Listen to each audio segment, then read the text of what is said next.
অনেককে দেখেছি বাংলা কথা বলে, বাংলা ভাষায় কথা বলে, কিন্তু স এর উচ্চারণ জানে না। মানে কোনটা দন্ত স কোনটা তালিবাস স জানে না, দুটোকেই স বলে। কিন্তু কিছু নিয়ম তো আছে। দন্ত স মানে দাঁত, দাঁত যেটা জিভে লাগবে সেটার উচ্চারণ হবে দন্তস্ব।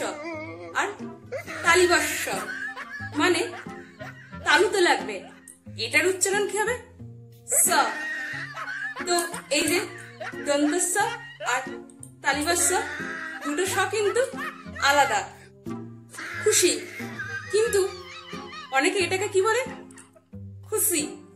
এই যে বাংলা ভাষা শেখার যে ইচ্ছাটা, এটা কিন্তু অনেকে পারে না।